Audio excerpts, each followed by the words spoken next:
Jayashree Liberty Hospitals, on the occasion of 11th anniversary, free OP consultation and 20% discount in OP. Contact. నమస్తే, నేను Vijay. India Pakistan మధ్య యుద్ధం రాబోతుందా? యుద్ధం వస్తే ఖచ్చితంగా భారత్దే పైచేయి కాబోతుందా?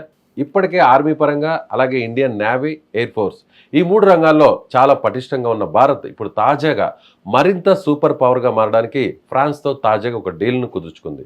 రఫేల్ యుద్ధ విమానాలను మరిన్ని భారత్కు తీసుకుని వచ్చేటువంటి ప్రయత్నం చేయబోతుంది. దీని గురించి డిస్కస్ చేద్దాం. మనతో పాటు ఉన్నారు అనలిస్ట్ చందు శ్రీనివాస్ గారు. సార్ నమస్తే. నమస్కారం విజయ్ గారు. సార్, పహల్గాం దాడి తర్వాత అందరూ కూడా కోరుకుంటున్నారు పాకిస్తాన్కి ఎలా అయినా బుద్ధి చెప్పాలి అని. ఆల్రెడీ ఇండియన్ ఆర్మీ ఎప్పుడు కూడా పైచేయ, అయితే ఇప్పుడు తాజాగా మరింత సూపర్ పవర్గా మారడానికి ఇప్పుడు ఈ డీల్ ఎంతవరకు ఉపయోగపడే అవకాశం? తప్పకుండా ఉపయోగపడుతుంది. ఎందుకంటే ఎప్పుడు లేని విధంగా భారతదేశంలో 145 కోట్ల మందిలో అంతా ఏకతాటిపై వచ్చారు. రాజకీయ పార్టీలకు అతీతంగా, కులాలకు అతీతంగా, మతాలకు అతీతంగా మన మీద, మన ఆత్మ మీద దాడి జరిగినట్టుగా అందరూ భావిస్తున్నారు. ఎందుకంటే ముష్కర్లు 28 మంది చనిపోవటం వల్ల వాళ్ళు చేసిన తప్పేంటని ప్రశ్నిస్తారు. వీళ్ళు హిందువుల కాదా అని చెప్పి టెస్ట్ చేసేలా చంపేదలికి ఇది ప్రపంచవ్యాప్తంగా పెద్ద ఇష్యూ అయిపోయింది.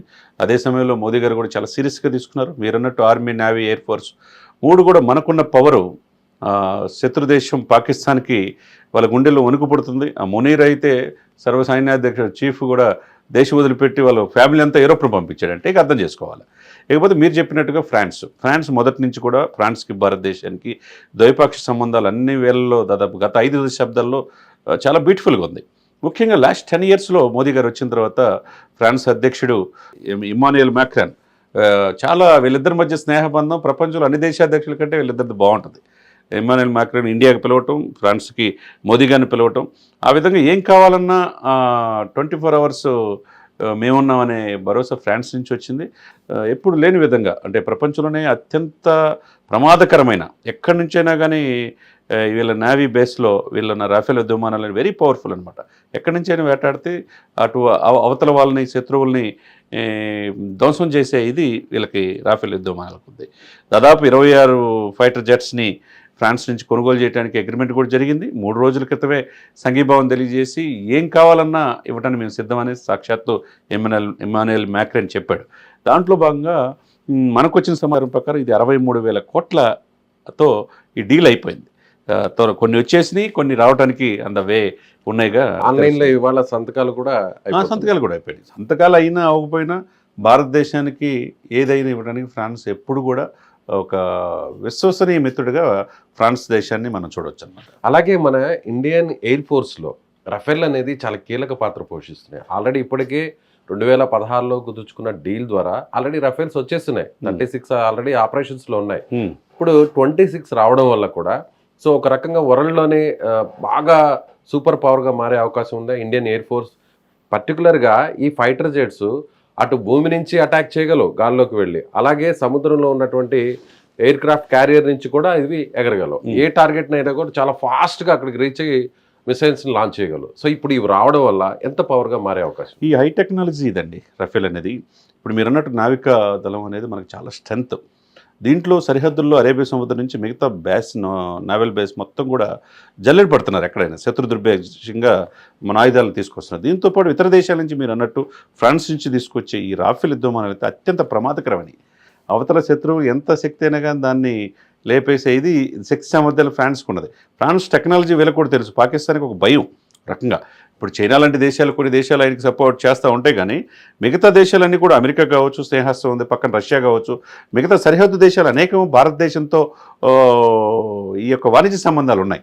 కాబట్టి ఇది ఒంటరైపోయే పరిస్థితి పాకిస్తాన్కి ఉంటుంది. అదే సమయంలో ఫ్రాన్స్తో ఈ అగ్రిమెంట్ ఏదైతే ఈ మెరైన్ డీల్ అయితే ఉందో రాఫెల్తో, ఇది చాలా అద్భుతం. మీరు గతంలోనే మనకు ఆల్రెడీ ఉన్నాయి 15-16, దీనికి అడిషనల్గా 26 చేకూరటం వల్ల మనకి నావికాదళంలో శత్రు దేశాలకు టార్గెట్ పెట్టడానికి, వాళ్ళ ఎప్పటికప్పుడు వాళ్ళ యొక్క కదలికలు ఇది చేసుకోవడానికి, వాళ్ళని ధ్వంసం చేయడానికి చాలా బాగా ఉపయోగపడుతుంది అనమాట. ముఖ్యంగా వార్ జరిగే టైంలో ఈ ఫైటర్ జెట్స్ చాలా కీలకంగా మారుతాయి. అవును. సో గతంలో మనం సర్జికల్ స్ట్రైక్స్లో కూడా ఇవే ఫైటర్ జెట్సే. వాళ్ళు అలా కన్ను మూసి కన్ను తెరిచే లోపల అక్కడ పోయి అటాక్స్ చేసుకొని మళ్ళీ వెనక్కి వచ్చేసాయి మన ఫైటర్ జెట్స్. ఇప్పుడు ఈ రఫేల్స్ రావడం వల్ల పాకిస్తాన్ని ఒక రకంగా ఊపిరి తీసుకునే ప్రయత్నం చేయలేమనుకోవచ్చా? అదే వాళ్ళు అందుకని సైన్యాధ్యక్షులు మరి దాదాపు అంతర్యుద్ధం స్టార్ట్ అయింది. సైన్యంలోనే చాలామంది మేము చేయలేమని చెప్పేసి క్షమాపణ కూడా వెళ్ళిపోతారు. ఇప్పుడు 500 మంది సైన్యంలో కీలకమైన వ్యక్తులు కూడా వెళ్ళిపోతున్నారు. ఎందుకంటే మునీర్ లాంటి వాళ్ళు బయటకు వచ్చేసి వాళ్ళ ఫ్యామిలీని యూరోప్ పంపిస్తే వాళ్ళకి తెలుసు వాళ్ళ స్ట్రెంత్ ఏంది తెలుసు, వాళ్ళ ఆర్థికంగా ఎంత సతమవుతుందో తెలుసు.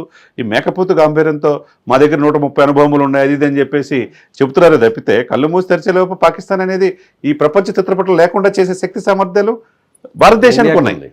అది ఆ భయం అనేది వాళ్ళకు కూడా తెలుసు. ఏదో కాకపోతే ఏంటంటే మాకు అమెరికా ఉంది, లేకపోతే చైనా ఉంది, మాకు అందరూ సపోర్ట్ చేస్తున్నారు అనుకుంటున్నారు. కానీ ఇప్పటికే 4 సార్లు మన మీద ఓడిపోయి ఉన్నారు. ఇక ఇది 5వసారి. మొన్న మనం చూసాం లేటెస్ట్గా మోదీ గారు వచ్చిన తర్వాత వాళ్ళ భూభాగంలోనే వెళ్ళి వాళ్ళు లేపేసి మనము క్షేమంగా వచ్చాం. మన స్ట్రెంత్ ఏందని తెలిసింది. ఇది పిఓకే ఆక్రమిత కాశ్మీర్లో కూడా this is the right time. అది కూడా హ్యాండ్ ఓవర్ చేసుకునే పనిలో భారతదేశ సైన్యం దిగింది. అటు ఆర్మీ కావచ్చు, నేవీ కావచ్చు, ఎయిర్ ఫోర్స్ కావచ్చు.